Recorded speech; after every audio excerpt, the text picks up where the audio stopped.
Good morning and welcome to Morning Brew with your girl Germaine. And guess what day it is? Yes, it is Mixed Blend Wednesdays. So you know what that means if you've been following or joining me for coffee. I have special guests in the studio today with us. Not just one, not two, but four. Yes. So let's talk a little bit about this. Well, give me a second. I'm brewing my coffee. Hazelnut it is. I don't know what you're drinking, but if you were chiming in, let me know. Please connect with us in the comments. We want you to join in on this conversation. So let me tell you a little bit about Mixed Blend Wednesdays and what that's all about, right? So Wednesdays is where we mix it up. We actually have introduced this segment because we want to bring together a variety of perspectives and topics that spark growth and connection. It's the midweek pour that blends inspiration, practical wisdom, and conversations that keep you grounded and motivated. So think of this as your midweek rest, where different flavors of thoughts come together for a refreshing brew of purpose and possibilities. Okay, so let me get into this. So I don't want to keep them waiting. But today, for our Mixed Blend Wednesday, our brew is a men's corner. We have guests Michael Anderson, Charles Williams, Jonathan Ridley, and Todd Sloan in studio with us. And the topic is brotherhood in action, faith, fatherhood, finances, and finding strength and vulnerability. Yes, coming from men. That is huge. And I am so honored that they decided to stop by for coffee with me today and to be able to share with all of you. So let me bring them on, okay? Hold on one sec. Good morning. Good morning, Good Germaine. morning. Good morning, Germaine. We're All so right. happy to be here this morning. Yeah, Of course, we're going to buy you a cup of coffee as soon as yeah, we wanted to buy you a cup of coffee this morning. Definitely get your Okay, cup of coffee, guys. Germaine. Oh my gosh, that's so thoughtful of you. Well, if you all out there don't know what that means, my guests decided they wanted to buy me some coffee today. But this is something you can also be a part of also. And you know what? As little as $1 for a cup of coffee now, where can you really go to buy coffee for $1? I know there are some places that used to have 99-cent coffee, but you know what? Even they have increased coffee to over $1. So, but let me share with you real quick before we get into this conversation with them what that means. So that means this is a way for you to be able to support Morning Brew with Germaine. And you know what? It takes a lot to keep this going consistently and everything. I hear my coffee in the background. I think it stopped. I can't wait to get some. But this is a way for you, if you find any inspiration for Morning Brew with Germaine, if you find any nuggets or just topics that pour into your purpose and you want to be a support for as little as $1 a day, I just ask, just buy me a cup of coffee. And this is pretty much it's buy me a coffee / let me make it easy for you. Let me just add it to the screen. That'll make it easy. There you go. buymeacoffee.com / morning brew with Germaine. Okay, thank you for that information. Now let's get back into this really important conversation. Mhm. Let me clear up the screen. Give me a second. Okay. All right, guys. We are here. we are here. Oh Yes, we are. my goodness. First, I want to say thank you so much because you guys are making this possible at the last minute. So thank you for always being ready. But let's get into this. So if I can share with my audience a little bit about a men's corner, it is a dedicated space where men come together to speak openly about life, the victories, and the valleys. It's not about polished answers, but about authentic voices sharing struggles, triumphs, and wisdom. From faith to fatherhood, from finance to mental health, this platform uncovers what it means to live as a man, navigating the pressures of today while building legacies for tomorrow. Whew, that's heavy. As a female, I'm saying to the four gentlemen on the panel today, that is heavy. And Well, heavy is the crown we wear, so we have to do what we do because there's a lot of pressures on men these days and even in the past. And sometimes when you take on leadership roles, you understand the pressures that come with that. So I think we're all prepared to talk, to kind of expose ourselves to certain things and certain ups and downs that we have in life. So it's part of the process. When we learn, we pass it on to the next generation where they can grow and become better than we are. wow. So I have to say, being a female and married to my husband, I can only imagine because I could never walk and I have never walked in a man's shoes. But men are built as if they can't show emotions, vulnerability. They have to just carry it like it's a badge of honor or something, even when you're hurting. How do you navigate through that, guys? Well, if I can jump in and I'll let the other guys jump in, I think that is something taught because we're kind of in the same age group that we're all in between our 50s and 60s. And I think as little boys, we were told, boys don't cry, suck it up, be a man, don't do this, long before you even knew what a man was.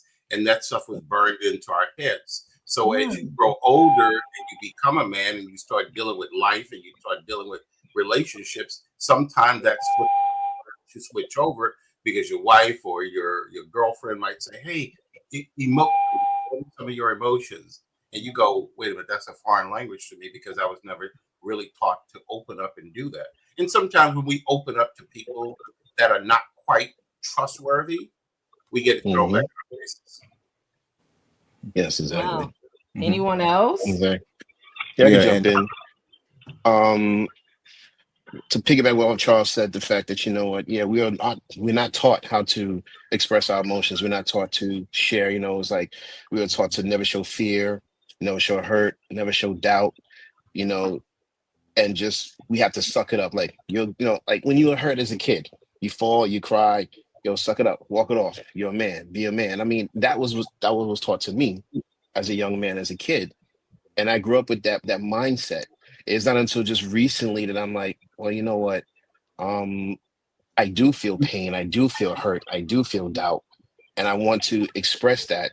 But it does take a special either group of people or it takes a special woman for us to feel comfortable to really open up to because I I think both men and women, women are not taught that men have emotions. They're taught that men are supposed to be the hard, the protectors, the providers, just we are just the wall, the defense system. Yeah. And then, as men, we're not taught to expose our emotions or just say anything to not only our friends, but to our women that we're in a relationship with. So that's something that we have to kind of like break out of. And I think now is the time for us to start really breaking out of that, especially as a black man, we're really not taught to show any emotion. And Yeah. any emotion that we do show, it's either weaponized, it's ostracized, it's used against us. So we feel we have to be in this shell, in this cocoon to kind of protect ourselves, even from our own. And I think we need to really break out of that. Wow. Anyone else? Yeah, I want to piggyback on that. um, it's like with juggling. We have to continuously juggle who we are. You have you have a situation where men we have to be hard. We have to deal with life, work, just everything on the outside. We want to come home to a woman that we could be vulnerable with. But if you're too vulnerable, then you're soft. If you're too Hmm. hard, then you don't know how to communicate. You don't want to give of yourself. And it's like we have enough. We have enough that we have to deal with on a day-to-day basis on the outside world. And then Hmm. we got to figure out how to deal with that woman at home. We gotta know when to be soft, when not to be soft, when to be hard, when not to be hard, and it's a struggle like everywhere we go, Yeah, in our workplace or even in our homes. Hmm. It's very very difficult to be a man. it Yeah, is. Wow. and I'll just say that, um, being a man and more, and especially being a black man, you almost feel like you have, I would call it Atlas syndrome. And if you know Mm. the sculpture of Atlas with the world on his shoulders, you know, Hmm. Yep. it's you've got all this weight on bearing down on you, but you have no support system as a man, because vulnerability is a curse word. You know, um, it's a sign of weakness, and once you show that weakness, as all the brothers here have already said, it's either it's exploited, it's ostracized, and you don't, and so that kind of causes you to draw back. And what we're trying to do is provide that space so that, Hmm. and that's why we have the relationship that we have. We've been vulnerable with each other. We've been able to speak Yes. our personal truths so that we're Hmm. comfortable with each other, and we're hoping that we can allow this platform to expand that, to open that space for other brothers just like us, and not just within our age group, but even to the younger generations. And just Yeah, to the kids. piggyback Yeah. off of what John is saying about being vulnerable, and I agree with John, we're hoping that we as older men who've lived a little bit and actually was taught to close off our emotions, we're trying to show other men in our age group as well as young men who are so tied to their mobile devices that they have not totally developed their interpersonal skills to even talk to each other. So sometimes it explodes in other ways. A psychologist once told me trauma, when you go through trauma, it's either Hmm. comes out on you or it comes out on someone else. But if we talk to each other, we can understand each other. Because I may say something to Todd or to John or Mike, they may perceive it from their perspective, where they're coming from. They could receive it positively or negatively. But if they ask me a question, what did I mean by that? We can talk about it. But I think too much in society, we don't talk. And one of the things that we talked about when we have our little private discussion and we get together, a lot of men outside of fraternities and organizations and groups, a lot of us don't have real male friends that we can turn to. And that's why the four of us came together, that if we need to turn to each other and say, I'm going through this with my child or my wife or my job or my whatever the situation Hmm. is, we can turn to each other and ask each other. And we've decided amongst the four of us to get started that we want to tell the truth, whether it's the good, the bad, or the ugly. Because the only way you heal from something is you have to put it out there. You can't Absolutely. hide it, because if you hide it, it's only gonna multiply in the dark. Hmm. Absolutely. I want to chime in here based on some of the things you talked about. And as you all were just speaking about the vulnerabilities and how a man has to present himself and just feeling like um not feeling there's a safe space to be vulnerable even in your own household, it brought me to the place of conversations that I've had with my husband.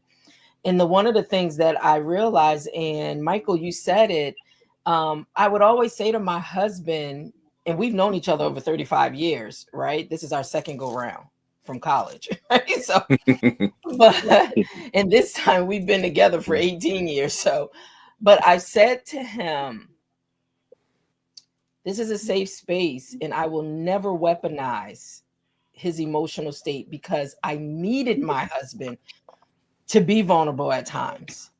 And the one time I saw is when he lost his sister back in last April. And I could tell he was holding in so much, you know, Hmm. and all I could do was encourage him to tell him it's okay. It's okay. This is, you're safe, you know. But when he did have that moment to be able to really just break and express, his humanness, you know. The one thing I think he caught himself, because it made me think men are really programmed. Like, did someone see that? What are they going to think of me? After he collected himself.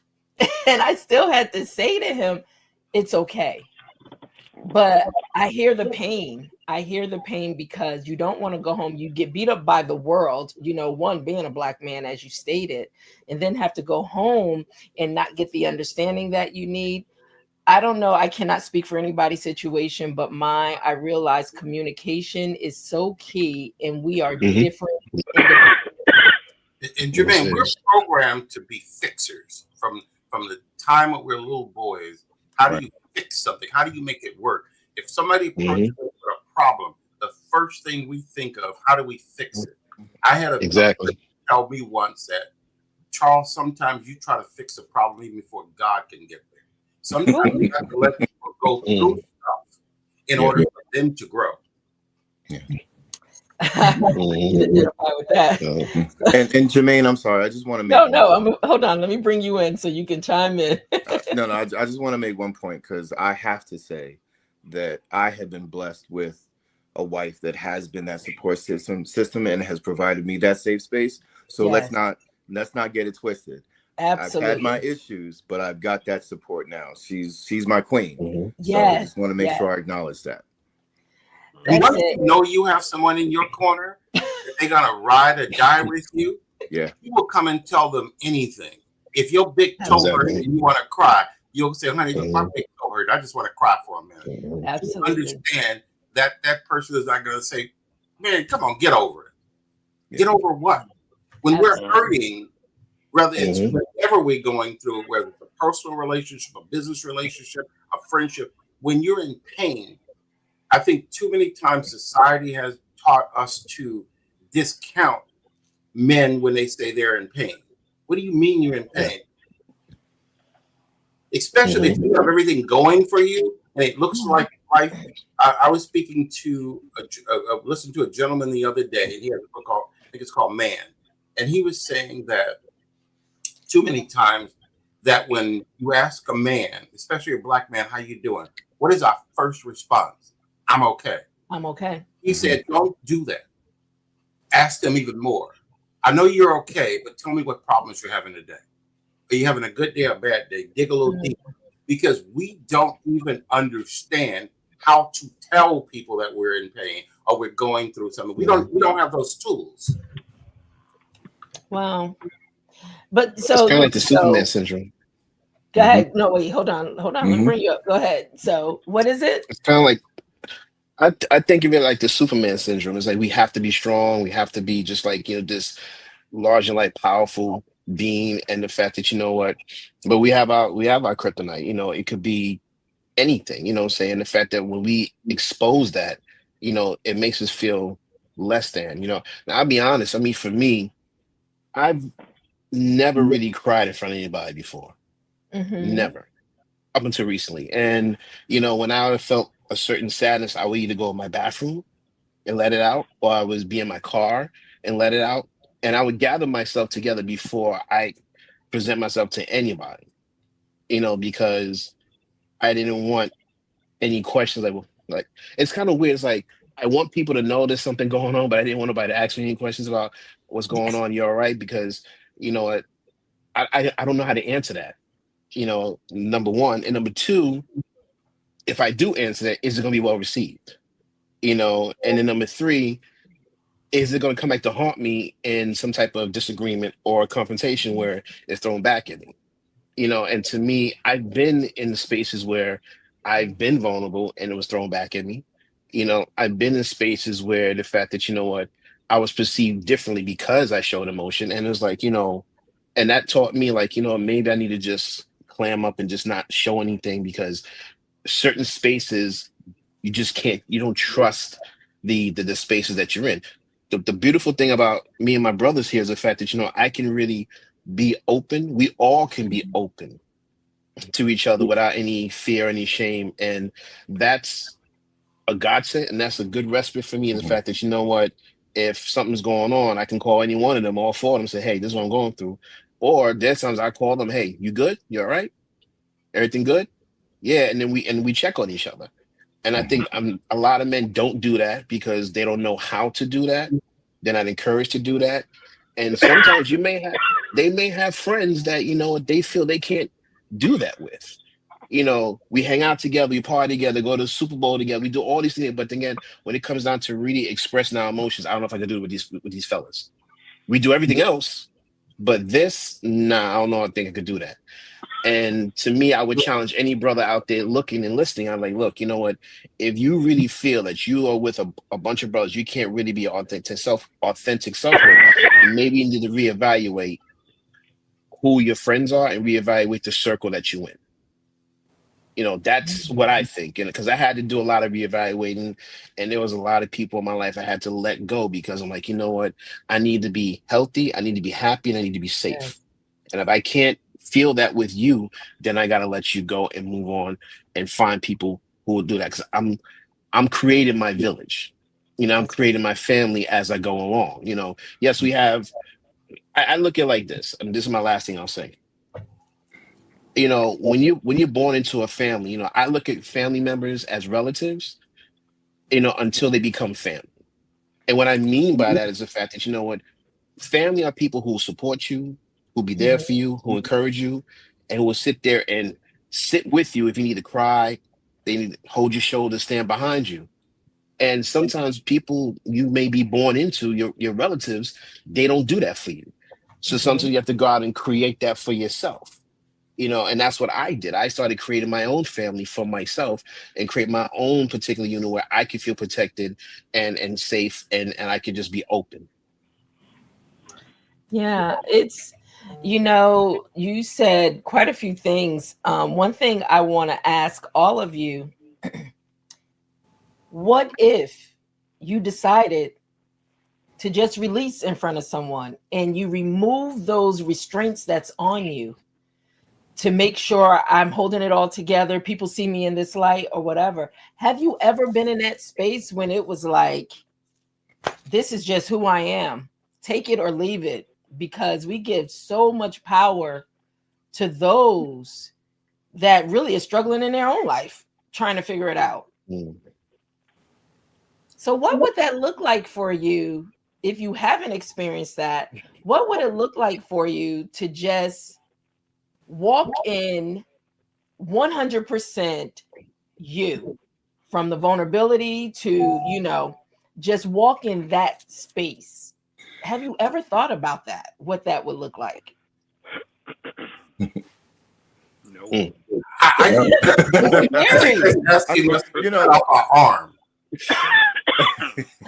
Say that again. That's asking us to cut off our arm. Yeah. Todd's like, nope. Because you're coming from a female standpoint, and you as even as little girls, y'all get together and discuss stuff. I think women are under the impression that we get together and we discuss deep-rooted things. We don't. We barely know how to have friendships with other men. Yeah. We have superficial things. Now, as I said earlier, if we're inside of an organization, hey, it's hey, what's up, brother? Whether you're part of a mentoring program or you're part of a fraternity, it's what's up, brother. But do we have real deep-seated? And in the four men you have on here, most of our friendships go back 25, 30 years. Wow. We've known each other. We've been around each other in some kind of capacity, and we're all coming from different walks of life. Various things that we've experienced that we can actually give to each other and feed into each other. And that's what a men's corner wants to do. We want to make sure that we give a open space. If men want to come into the open space, onto the platform and talk about being vulnerable, going through something, whether it's children or a job, because a lot of us are so tied to our job, that is our identity. But someone is teaching me now that if I took away your career, who are you? Who are you? Yeah. And I think each one of us as men, even as human beings, but since we're talking about men, we have to continuously ask ourselves that. If we don't have that particular job or that career, who are you? What did you want to be when you were 5, 6, 7, 8, 9 years old? What was that little boy's dream? Did somebody knock that dream out of you and tell you cannot accomplish it? And you went in a way where, see, because water seeks its own level. So sometimes when people kill our dreams, we seek the easiest path of resistance, right? And maybe what we're doing is not even what we wanted to do. But I would say this, you can always pivot. Mm-hmm. But a lot of times, Charles, people get stuck. So pivoting, and you find, and I have to say this, and I want to apologize because you're absolutely right. Coming from a female's viewpoint, we'll never understand.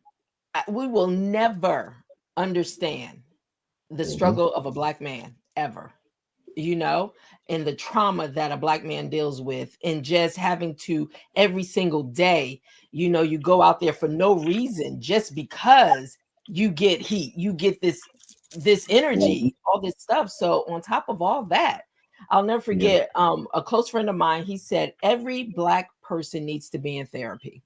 Yeah. And that is one thing. Definitely. And that's one thing we as Black people, it was like taboo. Oh, absolutely. Because we couldn't go in and release ourselves. We didn't know if it was safe. We didn't want to feel weak, vulnerable, or, but there's too much history and trauma that we as Black people have dealt with, especially our Black men. So please, I do apologize because that question could have come across a little insensitive. What would it look like? I don't know what it would look like because I think we're happy you asked the question. I think we're happy with you asked that question. Yeah. If you don't answer the question, we can't talk about it. Yeah. Exactly. And it gives us opportunity to think about that too, because I think the other part about, releasing who we are to the world or to the public is like, I think one of the issues we would struggle with is acceptance. Who would receive us? Who would receive us at that level? At the very, you take away the clean shave face and the build, if you're working out in the gym and they're down to the bare bones, who's going to accept you for what you look like at that point? Ooh. And I think that is the question that we would struggle with. And I think that's not just a male issue, that's a woman's issue too, because I think women would struggle with that as well. So yeah, I mean, to raise that question, now you really have to give thought to who do you think would receive you at your most vulnerable. And I know that these three brothers that we're talking to, they would receive me at my very worst. Yeah, most definitely. I'm confident about that. Go ahead, I'm sorry. No, definitely. Wow. I'd also add that you know what, who will accept us, but we first have to accept ourselves first. That's it. Exactly. Once we accept ourselves and be like, all right, this is me, good, bad, ugly, and different, and I'm cool. I had a conversation with a friend yesterday. I said, you know what, I am no longer in the business of trying to impress anybody. Who I am is who I am. You like it or you love it. You don't want to deal with it or you do. I no longer feel like I have to impress anybody. I'm just going to be me. And if you can accept that, great. And if you can't, that's okay. Say, I may not be your cup of tea. That's all right. Whether it be in a friendship situation, a social situation, a romantic situation, that's fine. I'm not going to take offense to it. I'm be like, all right, you know what? You're not my cup of tea. You're not my person. I'm just going to move forward. Or you're not my group. I'm going to move on.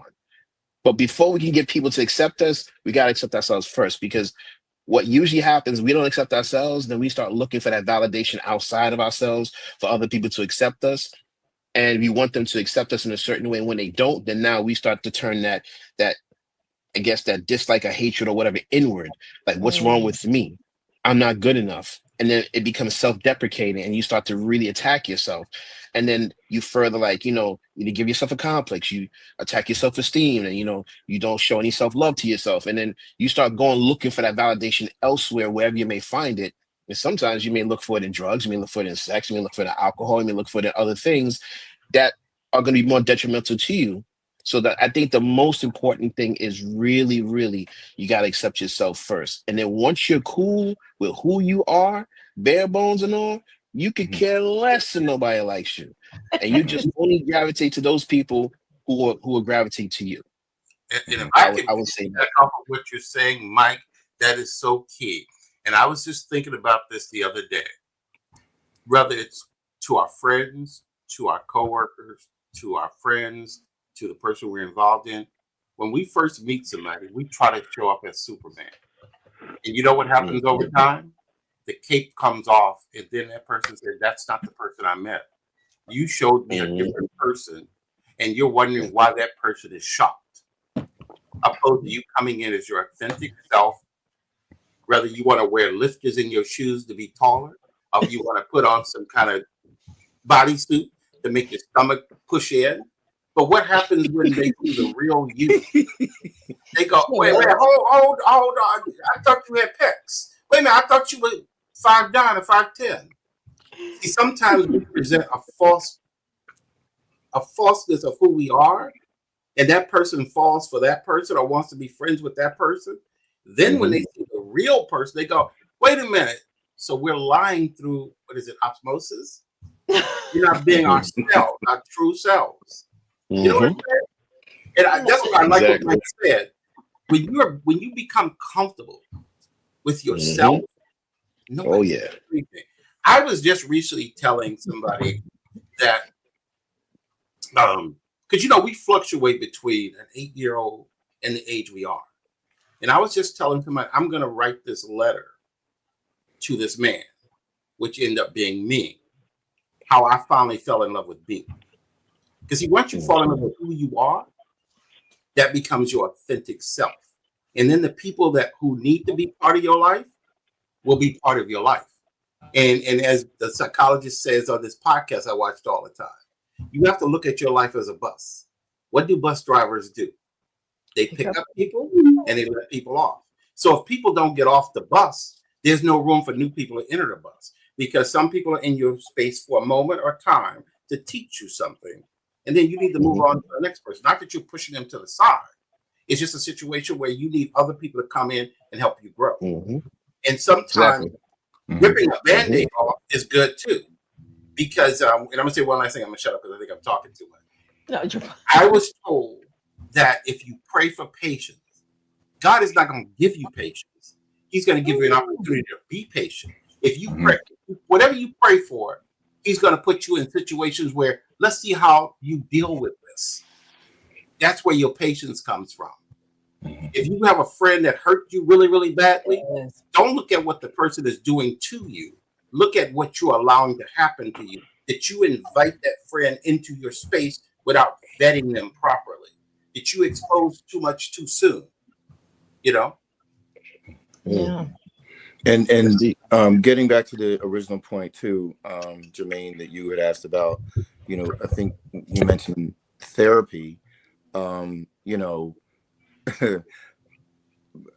Being a man of faith, and of course, coming from the background that we all come from, as you mentioned, therapy was taboo. Absolutely. And if you looked at somebody who went to a therapist, like, oh, what's wrong with you? Well, yes. I have to say, and I thank my pastor for this. He said there's nothing wrong with talking to Jesus and a therapist. That's right.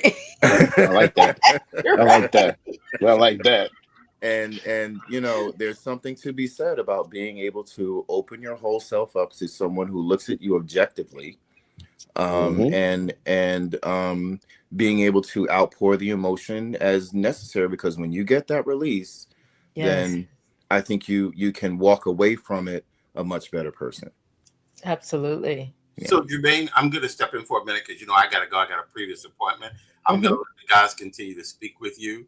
But anytime you want to have us on Morning Brew, we absolutely be on.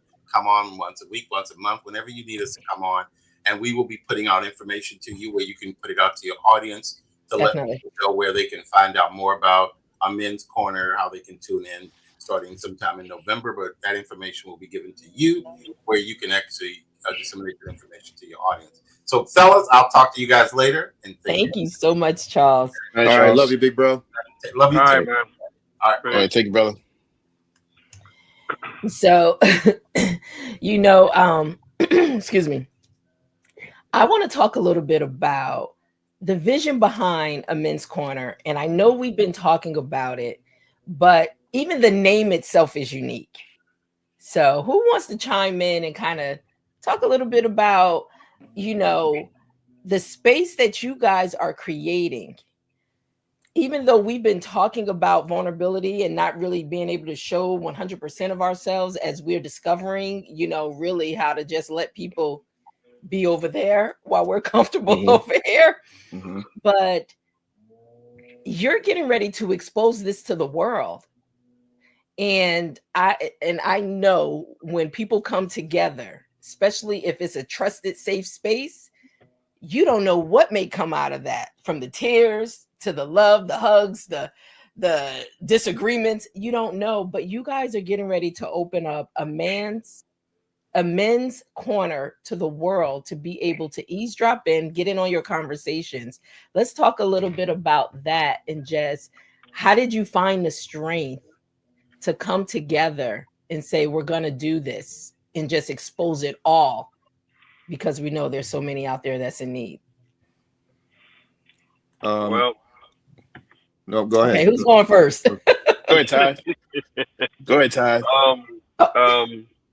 Well, what made me want to really, really do this is I was having a moment, and I'm not going to share it, but I was having a moment, went to an event, and something that would seem minuscule happened, but it had become overpowering for me that I couldn't even enjoy the event the way I should have, because this thing was constantly going through my mind.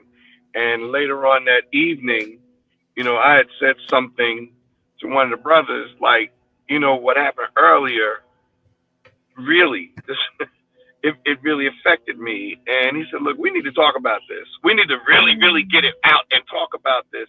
And we did. And I felt like a weight was lifted off my shoulders. Wow. I want to add this. I want to add this. And, we've been talking about being men and the difficulties that we have being men. We don't dance. Our young people don't dance at parties like we used to. But I want you to really, really imagine this. When we were young men and we danced at parties, do you have any idea of the pressure that we as young guys had? There was a girl across the room that you want to dance with. Absolutely. You walk across the room to go dance with that girl, taking a chance that she's going to say yes. Wow. And if she says no, you're that's crushed. a long walk You're back. crushed. Right. That's Yeah, a rejection, long walk back. Yeah. And so and I mean, it might be a little comical, but I want you to really, really, really think about that. I mean, yeah, as children, yeah, you have whatever kind of situation you have, but those years when we were, in a teenagers, their pressure now is the internet and who says what about them. But we had situations where we had to deal with the opposite sex. It wasn't even about marriage, children, just somebody you wanted to dance with, somebody you wanted to get to know. Wow. And the pressure, because you might have had two guys you hanging with, and they say, yeah, go ahead, man. And then she says no, they're laughing at you, but you think the whole world is laughing at you because this girl said no. Right. This is something that has been building up in all of us for a lot of years, for at least 40 years. I mean, think about that kind of thing. This is what we deal with on a day-to-day. So the fact that we had that conversation that night, and I was able to say, look, this is what it is. And and the biggest and most important thing, and this is what a lot of people need to take with them, the most important thing that did not happen was somebody would say, "Oh man, get over it." There's a big difference between "Oh man, get over it" as opposed to "I hear you, I received that, I understand, and you know what, my bad, I'm sorry." Wow. Absolutely. Right. Absolutely. That changes everything. Wow. Get over Sure that get does. over it. Get over it is like boom. All right, you're done. You're stuck. Whatever it is you're feeling, you got to keep that. But if somebody, but when somebody acknowledges it and says, "Hey, you know, I received what you said. My bad." Not a long soliloquy. Not, you know what? I'm so sorry. And as men, you could just say, "Hey, brother, my bad. I was wrong. I shouldn't have did that." And that would alleviate so much.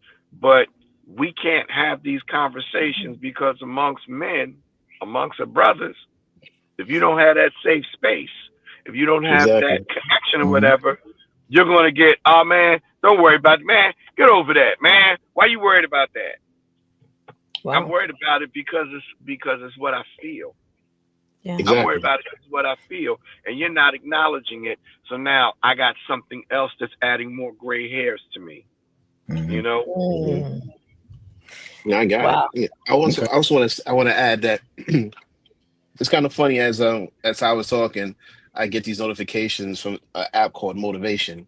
And the funny thing that just popped up, it said people cry not because they're weak, it's because they've been strong for too long. And Oh, that just popped up Mm, as I was talking. wow. I was like, yo, talk about divine timing, right? And you know, Say it one more time. Say it one more time. people cry not because they're weak, it's because they've been strong for too long. And I think that, what started this for us was the fact that, What Bible verse is it? it's not a Bible verse, it's I just a know. quote. It should be. Say, but it should be. I mean, it's actually a quote I think said by actor Johnny Depp. That's what he said. You know what I'm saying? According to this, you know what I'm saying. But it's spot on. And I think what started this was just us having conversations over the years, just us talking and just you know going through life events and going through life struggles, and we just talking to each other. And it was like, we should just do this as a podcast, and we should just like talk about this. It was just like a matter of fact thing. And then of course recently it became more serious, like, yo, we should really do this. And because we have something here that is of value, and we feel that, you know what, that we can add something, saying, to the mix. And and I think that the good thing about our thing is the fact that it's not just an echo chamber where we're just saying things to each other and just like everything's going back, kind of like you preach to the choir. Is now you're getting to a point where now you're going to expose it to everybody, and other guys can say, yo, I'm feeling the exact same way. You know what I'm saying? I'm feeling like this too. But I thought I was the only one. And you get guys saying, you know what, I am the only one, but I'm not, because there's other guys feeling that. And if anything, for me, well, my wish is for this is for other brothers to find, their circle, to create their own village, their own circle. They see the four of us, it's like, all right, if these fellas can do it, then you know what, I can do it for myself, and it really started because I've known these guys for like over 20 something, going on 30 years. And I would call them like, yo, everything good? You all right? How you doing? And they would call me, you good? Yeah, I'm good, and even when I get a voice message, hey, call me. Well, make sure you're all right. Haven't talked to you in a bit. What's going on? What's good? Just to check in and to let them know, like, hey, somebody's checking out for them. Yes. So, and that way, you need that sense of community, you need that sense of, I guess, accountability too, what I'm saying? So people can look out for each other. Because sometimes, we live in a world like everybody's strangers, like, that's not my problem, that's his problem, that's a personal problem, I don't want to get involved in all that. We live in a world like that, what I'm saying? And it seems like it's getting worse, and I think, I mean, I look at the world through the lens of a black man because that's what I am. Yes. You know what I'm saying? I can't look at the world through any other lens. And I have children, and they were like, Why does everything have to be about race? I said, because it is. I Mhm. said, for us, it is about race. That's right. I said, with your friends who are not who are non-black, their world is totally different from our world. How we're perceived, how we're looked upon. I mean, I had to tell my kids the other day, I said, honestly, our hair texture is weaponized, our skin color has been weaponized, our emotions have been weaponized, saying our way of life has been weaponized to the point where the fact that it's become this whole thing that is turning inward on each other. And we're looking at ways to tear each other apart. And it's like, it should be like, hey, wait, hold on. We're not the enemy here. We're all in the same boat. That's the enemy out there. And that's what we should be fighting against, not each other. And I had to tell my kids that, and I think that, the space that we're creating here is the first brick, Yeah. saying in the foundation that we're going to be building. And like I said, I'm just hoping all the brothers out there listening, you don't got your village, you don't got your tribe, you don't got your crew. Find them, build them, support them. And before you know it, you'll find a space where you feel safe. I want to chime in if I can. Wow, a lot of things. And I'm going to start back with Todd. Todd, you're absolutely right. Early on, we deal with levels of rejection. And instead of us really dealing with it to talk through it, we never find a place to talk through it. So we carry it and it begins to shape our lives along this thing called life, this journey. And now, just like it's compounded and compounded, and here we are as adults still dealing with that initial interaction of just asking someone to dance, not realizing she may have been afraid or may have wanted to say yes, but then so you never know what the other person is dealing with either. But all you know is how you were left, and not having a space for someone to say, my brother, you know what, it's okay. You know what, that doesn't change who you are. Just go ask the next girl, because you can ask 5 times and get one yes. Right? That's true. Yeah. That's true. Yeah. But I want, go ahead. I'm sorry. Go ahead, Todd. You were saying that you could ask 5 times to get one yes, but in our case as men, after the third go around, you just quit. Go have a soda. Yeah, it's like enough, right? Enough already. Yeah. Is the game on? Is the game on? I'm gonna go watch the game, man. What's the point? And we give up. Yeah, but I got it. I want to say this because it is a blessing. And one, I want to congratulate all 4 of you for taking the step of saying, you know what, the world needs to hear this. And allowing people into your space, into your vulnerability, into your discussions. And the one thing Michael said, and I absolutely, my husband has 2 of his fraternity brothers, and they walk like every Sunday together, but they're just family. And me as his wife, I'm asking, hey, you going out with your brothers today? Because I know when they get together, there are conversations they have to strengthen one another. Even that helps helps even in our marriage, And so you're absolutely right. Find your tribe. And then, guys, maybe people don't have that, but maybe they find something in a men's corner. And maybe it gets to the point you guys open it up to allow people the space, the safe space of just joining your community. It may not look exactly the same as the core 4, but it gives them an opportunity for a safe space to know that I can be vulnerable too. What's this fraternity? Got it, Todd? What fraternity is he in? Oh boy, here we go. He's an alpha. Oh, that's all right. That's okay. Listen, it's all love. It's all Greek love, right? No judge. No judge. Oh my God, yo. That's a whole nother morning brew. Battle of the fraternities. Oh Lord have mercy. No, this brother did not just do that.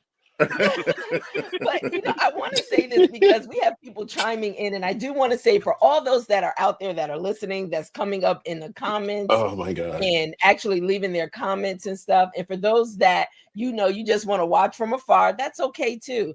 But if you have any questions that you want to ask, or if there's anything that you want to state and make it a part of this conversation, please do so. Just chime in. So we have people over on Instagram, Mr.TG for life. Thank you so much. You've been with us since the start of this conversation. Big Mike Sachs. Oh my gosh, this is over 20 plus years. There was a group that I managed, and he was the saxophonist, incredible saxophonist. Mike, it's so good to see you or have you join the conversation. Then we have Sean 255 and Jesse Moss 92775 over on Instagram.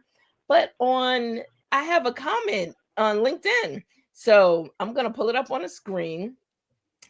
Annetta Wilson Barnett, this is some conscious discussions. Encouraged to see you guys are working together and supporting each other. That is so true. And me as a woman, I love to see that, because the day and times we're living in right now, we need the strength of our men, But if I can say and bring you guys back up in this discussion, but I do want to say something that Michael hit on. When we think about us as Black people, individuals, a thought came to my mind as you was talking about and sharing with your children of us being Black and American, how it's different from the other races, because it absolutely is. But the thought was, when you think about how hard they try to destroy us, how hard they try to tear us down and break us, boy, we must be some real special people that people will put that much effort and that much work into trying to destroy a race of people that, one, has built America, two, that has brought education systems to the culture, to the world. I mean, the creativity and how the other races want to co-opt what we create. When you think about why they try so hard to eliminate us as a race of people, it makes you start looking at yourself differently, to the point like, wait a minute, I'm more powerful than I'm giving myself credit for. Absolutely. Yes. I need to pick myself up and really see the value of who I am as an individual and as a community of Black culture, of Black people, that they will try this hard to erase us, to cancel us, so they can then take the credit for everything we've created, everything we've done, to rob us of our legacy. As you can see, my energy gets a little high because this is a hot topic for me. It's okay. We feeling It's all good. It's all good. We're a race of people, I think, that we can create something out of something and something out of nothing. Absolutely. It's like no matter what we have, no matter what we get, we can make it into something. And it's kind of like, it reminds me of, I was talking to a friend about I'm into Marvel movies, and I was watching the first Iron Man, and the fact that where Tony Stark built his little arc reactor in the cave, saying, with very little materials. And then you fast forward in the movie, the other guy, his partner, wanted to make it a bigger arc reactor, and the scientists, for some reason, could not duplicate his formula. They couldn't make it. They said the technology doesn't exist. But he was pissed. He was like, "Yo, Tony Stark built this in the cave with a box of scraps. Why can't we build it with this?" And the guy was like, "I'm sorry, I'm not Tony Stark." And I say that to say the fact that, what, we are, I guess you could say our community is kind of like the Tony Stark, where we can build and do things that nobody can even imagine. And no matter what they try to do, they can't duplicate it. They can't fabricate it, because of the fact that, what, the only they can do is steal it from us and take the credit. So that's the only thing they can do. Yes. But we have that greatness within us to really build something that, what, no one else has seen before. And you're right, Germaine. They want to destroy us because of the fact that, what, it's kind of like, I'm a movie guy. I know, like, I saw Higher Learning, and Ice Cube's character said, "They hate me because they ain't me." That's it. And I mean, and it's true. So you don't like me because you're not me. And what is it about me that you don't like? Because why? Because I could do something you can't. Instead of just saying, "Yo, hey brother, how do you do this? Can you show me how to do it?" It's more like, I can't stand you because you can do it. Now I gotta take this away from you. And No, they that's the need the credit. opposition we're dealing with. They need Exactly. the credit. And you talked about Marvel. I got to remember what network it's on, but they talk about Disney. the history of Marvel. And do people understand how a lot of the characters came from us? Oh yeah. I don't think people Yeah. realize that. When I found out, when I found out about like the X-Men, Yeah, I was thinking the same thing. X-Men, Right. Professor X and Yes. And Magneto, Yes. that was patterned after Martin and Malcolm. Yep. Exactly. I was done. It's Martin and Malcolm. Yeah. You know, Yeah. Exactly. Our people are being persecuted. Our people are being run down. And one says we have to find a way to live together. And the other one says, no, we don't. We need to separate from them. It is Martin and Malcolm. Absolutely. Yeah. I would add to that, Todd. I remember Stanley, he did an interview way back and they asked him about that. He said the fact that originally he wanted those characters, Professor Xavier and Magneto, to be black men. He wanted them to be black men. He said, but because of the times, he knew that they wouldn't be accepted as black men. So he made them white men. You know what I'm saying? But he originally said, I wanted these to be black characters. And he thought the dynamics between Malcolm X and Martin Luther King was very profound, and it really spoke to the theme of his comic.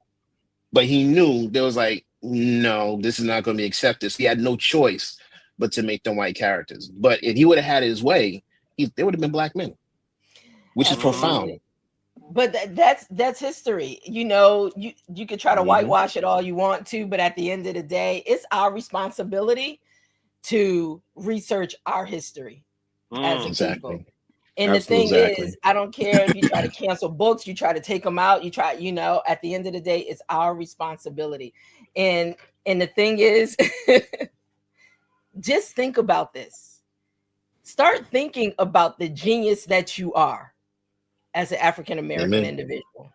And why do they try so hard to cancel us, destroy us, and take from us? So we just have to raise above. And the thing is, they would rather keep us bogged down on things that's not important, make us believe things that we just shouldn't. That don't matter. And so find you in the whole scheme of everything, this thing called life. Find the source of your true being. Go back to the source of your true being, because when God created us, we were good. So let nobody tell you you're not. Amen. Amen to that. All right, guys. What's next? Wait for the movie. Let me say, hold on, I'm gonna add this comment up too. Oh my God, coming out in August. So we have Leslie, who says, we came to this country with nothing and have created genres of music, fashion, food, and you can continue that list on and on and on. Industries have been built on our backs. Billionaires have built legacies on our creation. Backs. And that's why these systems are set up like this. But the thing is, when somebody decides, and I worked in the entertainment industry, the music industry for years, and the thing that really gets me hot, before you put something out or before you did a transaction to do a business deal, you own 100% of your intellectual property, right? You own the music that you created. You own that. You own the designs you created. You did that, before you went to do that deal to give all your rights away for someone else to build their legacy for their children and their children's children. You don't realize it's not putting your homeboy on staff with you because they're gonna, help go find somebody that can really educate you on owning your rights. We don't own anything when you think about it as a people. We don't own anything as a people. Mm. Think about it. So it makes it easier for them to cancel us out. And we all saw what happened with the whole Disney ABC. We all saw what we've been seeing. If you've been a part of even Target, you want to cancel us as a people. You want to take our money. You want to cancel us. But at the end of the day, we are realizing the power we really have in our dollars to shut stuff down. And I think the issue that comes up as well is that when we start doing that, there then creates a fear in other spaces. Absolutely. Where they choose that, okay, this isn't right. This is going to do better than what we're doing. And it ends up being destroyed. You know, I've read so many articles about not just Black Wall Street, but there are so many cities, Black cities and villages that were destroyed, disappeared, That's right. and even sit in places that we walk over every day. Walk through Central Park. Guess what? That used to be a Black town. Wow. So I think it was called Seneca, I believe. Yeah. So, you know, we've done it. We just have to make sure that we continue to do it regardless of these circumstances and just be focused on our mission. You know, so I agree wholeheartedly with you, Germaine, that, you know, we've got to keep building and not be and not allow, you know, our talent and our abilities to be suppressed. That's it. Own it. Own it. That's right, Leslie. Even Martha's Vineyard. Absolutely. We have to build our own Wakanda, so to speak. That's it. Nah, I'm serious. No, we got to build our own version of Wakanda. We do. Exactly. We really do. But unity. Ours, and we defend it, and we pick, and that's the unity, community, the hard togetherness. Thing, you know? We have to get people together to do it, though. That's it. Exactly. Yeah. And we need to keep that mindset of Wakanda as well, because our music, our style of dress, everything, you know, we understand has been taken from us. But in the world of Marvel, when they put together Wakanda, it's like, you can't take this because we are so far ahead of you. We are so advanced. I don't see that being replicated by anybody else. Absolutely. By anybody else. Okay? This is a country that was hit by a meteor, which is a blessing from God because it made it so incredible, beyond imagination, which the things that we do as a people are beyond imagination. But unfortunately, they pirate it, they take it, and they do whatever. But that whole thing of Wakanda brought us a sense of pride. Absolutely. Absolutely. Absolutely. And we do understand, you know, well, some people thought Wakanda was real, but you know what? It is for us to see what could be. What could be. And you and what's interesting, and you know what I want to say, because if you all notice, there has been a shift of power now in this conversation. Have you noticed that? Have you noticed that it's like we're taking back our power? This conversation it's literally evolving to a place like, wait a minute now. We're going to take back our power. We're going to know exactly who we are. We're going to continue to do what we do, and we're going to do it better. And we're going to continue to pull people in together. And so as you guys are launching the Amen's Corner, I just see the strength of men coming in, even with the weight that they carry on them, but being able to find a place of release, of letting those burdens, leaving those burdens there and walking out tall and strong. And I can change this world. I can do whatever, you know. I just sense that. I feel that is getting ready to happen as you guys launch Amen's Corner. Woo! Right. I mean, and all you're doing is showing up in your authentic self, but the power in it, I just feel the power in it. Wow. And we're hoping that you know, what we do reaches a much larger audience, and that, you know, it can allow men, specifically Black men, to be who they are in their truth, without feeling ostracized or demonized. We want to make sure that we create that safe space. We've created that safe space amongst these four brothers. And I know that I've got two other brothers that, that I'm safe around. I just let off, to one of my brothers yesterday about something personal that happened, but these guys are going to find out. But, as long as we have that place where we can be our true selves, then I think this will become a great thing. And I'm looking forward to that. Absolutely. Oh, so am I. Any final remarks? I know I done held y'all up long enough, but boy, listen, so I do want to say this because Charles kind of planted a seed before he left us. He is still with us in spirit, and he's probably still tuned into this conversation. He probably is. Yeah, almost definitely. Charles is a multitasker. Oh yeah, definitely. I do want to say, you guys are definitely family. This is part of the Morning Brew, family, and they will be continual guests on Mixed Blend Wednesdays, and we're going to help push their platform forward.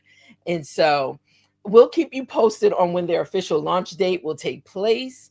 But it's been a privilege and an honor to be able to provide a safe space for us to just have the conversation and just talk about it, Yeah, thank you for having us. Thank you so much for having us. Really appreciate it. Yeah. Well, I'm going to give y'all an opportunity. Any closing, we call this, let me say this, we call this our final sip, right? So as we bring things to a close, in the final sip, is there something that you all want to just leave with those listening or encouraging someone as they're going through whatever they may be going through? I just want to say, and I want to piggyback what my brother Michael said, find your tribe. Identify those people around you that you can be your 100% self with, without worrying about any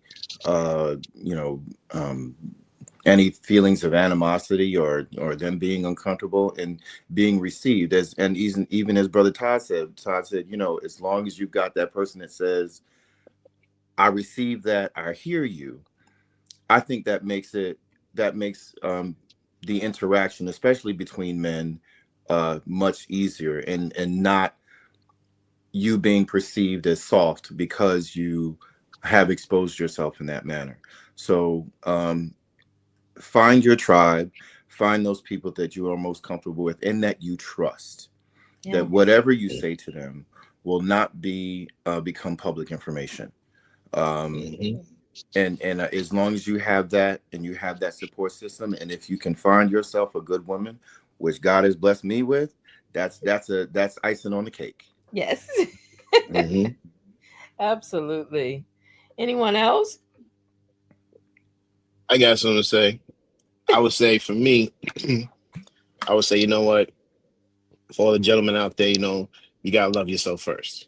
You gotta learn to accept who you are, flaws, quirks, idiosyncrasies, whoever you are, you gotta learn to accept yourself. You know what I'm saying? And love that person. Love who you are, and that way and accept yourself. Because once you accept yourself 100% totally, you're gonna have other people who are gonna gravitate to that and they're gonna accept you. And then for those who don't, that's okay. You could just let them go about their business. But as long as you learn to love yourself first and accept yourself, then it's easier for people to accept you because they can feel that energy from you and they understand, okay, this is a person who really doesn't care. Like they really, really like who they are. They accept themselves. You have no choice either to accept it or not. And then you'll find people in your life, who feel the same about themselves, and they can also gravitate towards you. And maybe in time that could be your tribe, that could be your crew, your group. You know what I'm saying? But first and foremost, before you try to get other people to accept you, learn to accept yourself. And once you do that, I think everything will kind of work itself out the way it's supposed to. Amen. Todd? Two things. First thing is be afraid. It's all right. It's all right to be afraid. But after being afraid, you have to make a decision as to what you're going to do. How are you going to move forward? If you're afraid to speak, if you are afraid to be vulnerable, that's all right. I mean, this is the burden that has been put on us since we were kids. Understand it, respect it, and now push through it. And like Mike and all my brothers are saying, you got to find that group. You got to find that space where you can be vulnerable, open up, and say what you got to say so that you can heal. Second thing, we were talking about our emotions as men. Then we started talking about how we built the country, the things that we've done, and unfortunately, the things they've either taken away from us or we've given away. Yeah. I went to 2 universities, both that I love. Kane University is where I graduated from, but I got my education from an HBCU called Shaw University. All my love to Shaw. And as a student there, my professors, they gave us a poem. And it has become a part of me. And I want to give it, I want to share it. If you haven't heard it, it's an anonymous poem that says, "We the willing, that are led by the unknown, are doing the impossible for the ungrateful. We've done so much for so long with so little that we are now capable of doing anything with nothing." Whew. Powerful. Wow. Oh Right? man, I like that. I like That's that. deep, brother. Deep. Definitely. Yeah. Wow. I want to post this from someone that's been chiming in on the conversation, Michelle Ridley. I am so proud. I'm so very proud of these gentlemen. This group is blessed and will be a blessing to others. Love you, babe. That's my queen. All right. All right. All right. I love it. I love it. So I just want to say in our final sip that a men's corner isn't just about talk, it's about transformation. When men gather to share honestly, they create a ripple effect of healing, accountability, and change. These conversations are fuel for building stronger families, stronger communities, and stronger futures. Gentlemen, it has been truly a pleasure. And like I stated, they are friends, now family of Morning Brew with Germaine. So you will definitely be able to chime in when they're ready to drop by and just drop some wisdom or just let us know what's going on. And so thank you all out there for chiming in. Guys, just stand by one moment as we bring this to a close, okay? All right. But thank you all so much for chiming into Morning Brew with your girl Germaine. You know, it is such a joy and a pleasure to be able to bring conversations in those that specialize in certain areas. In our Authors Brew Fridays, whereas we bring authors into the Morning Brew studio and a conversation to talk about their stories. And as you just heard, all of us have a story. The power of one story is life changing. Mhm. It is life changing. And me, as a publisher, 17 years publishing bestseller books, I encourage you to write that story. Just like Charles mentioned earlier, how he wrote a letter to himself. Sometimes you have to start with a conversation with yourself, but please stay connected. Stay connected. I will definitely keep you up to date on when a men's corner is launching globally, worldwide in the conversation, that you have the opportunity to just be men, to just talk and discuss things.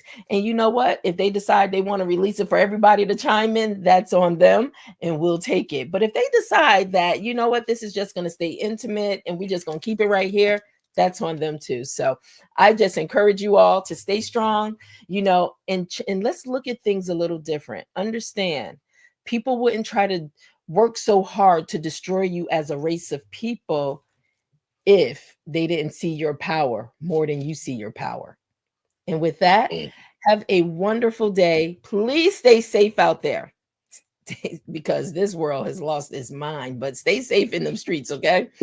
And just remember, your genius is right there. Your genius. You just have to tap into it. All right. Love you all. We will be back again tomorrow to continue on our series, We the People, which talks about the power of who we are as a people. And with that being said, make sure you stop by for coffee tomorrow. Have a great day. Bye now.